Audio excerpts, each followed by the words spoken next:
ఇరాన్‌లో పాలన మార్చేస్తా, ఇరాన్‌ను భూస్థాపితం చేస్తా, ఇరాన్‌ను 2, 3 రోజుల్లోనే నామరూపాలు లేకుండా చేస్తా అని బీరాలు పలుకుతూ యుద్ధాన్ని మొదలెట్టినటువంటి అమెరికా, ఇజ్రాయెల్‌తో కలిపి 5 వారాలు దాటేసరికి బొమ్మ వీళ్ళకి దిమ్మ తిరిగి బొమ్మ కనిపిస్తూ ఉంది అమెరికాకు. ఇరాన్‌లో పాలన మార్చడం కాదు, అమెరికాలోనే పాలన మారిపోతుంది. యుద్ధం మొదలైన తర్వాత చివరికి లేటెస్ట్‌గా ఆర్మీ చీఫ్ కూడా పక్కకు తప్పించాల్సిన పరిస్థితి వచ్చింది అమెరికాకు. ఆర్మీ చీఫ్‌నే, అటార్నీ జనరల్‌ని పక్కకు తప్పించారు నిన్న. 2 కీలక సైనికాధికారులను పక్కన తప్పించారు. అంతకుముందు ఏకంగా కౌంటర్ ఇంటెలిజెన్స్ చీఫే పక్కకు తప్పుకున్నారు. Counter terrorism chief. 10 మంది సీనియర్ ఉన్నత స్థాయిలో ఉండే ఆర్మీలో పనిచేసే వాళ్ళు పక్కకు తప్పుకున్నారు. ఉక్కిరిబిక్కిరి అవుతూ ఉంది. చివరికి ట్రంపే పక్కగా తప్పుకోవాలని దాదాపు 1 కోటి మందికి పైగా రోడ్లు ఎక్కుతూ ఉన్నారు. ఇంకా ఆ సంఖ్య పెరుగుతూ పోతూ ఉంది.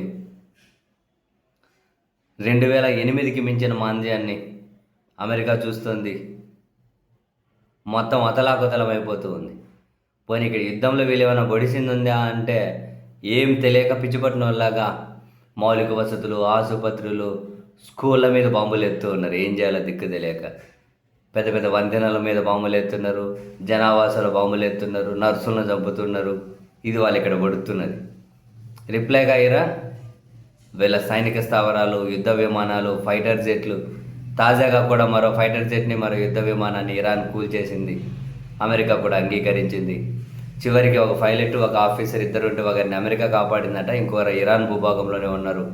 వాళ్ళ కోసం ఇట్లా అమెరికా ఎత్తుక్కుంటుంది, ఇరాన్ ఎత్తుకుతోంది. దొరికితే అమెరికా ఫైటర్లు కూడా ఇరాన్కి బందీలుగా దొరికితే అమెరికా పరిస్థితి ఏంటో ఇంకా తెలియదు. వీళ్ళ ఫైటర్లు కూడా ఇరాన్కి బందీగా దొరికితే అది పరిస్థితి. కర్మ ఈజ్ బ్యాక్. ఏదో కొన్ని పదాలు వాడలేం కానీ ఇంకేదో పొడుస్తాం, తుడుముతాం అని చెప్పి పోయి అవమానం నుంచి ఎట్లా బయటకు రాలేదు లేక కొట్టుమిట్టాడుతూ ఉన్నారు. అమెరికా పరిస్థితి అది. అసలు ఆర్మీ చీఫే మార్చే పరిస్థితి వచ్చింది. అటార్నీ జనరల్, పెద్ద పెద్ద స్థానాల్లో ఉన్నవాళ్ళు. వాస్తవానికి ఇంటర్నల్గా ఇప్పటికి 40 మందికి పైగానే రాజీనామా చేశారు అని చెప్పి వార్తలు అయితే ఎప్పటి నుంచో ఉన్నాయి. బహుశా అవి నిజమే కావచ్చు, అమెరికా బయట పెట్టట్లేదు. ఇప్పుడు ఏకంగా ఏం జరిగింది? ఆర్మీ చీఫ్ని పక్కగా తప్పుకునే పరిస్థితి. ఇంకా ఆర్మీ చీఫ్ అయిపోయిందంటే నెక్స్ట్ యుద్ధశాఖ రక్షణ మంత్రి, తర్వాత అమెరికా అధ్యక్షుడు. ఇరాన్లో పాలన కాదు, వీళ్ళ పాలనే మారిపోబోతుంది.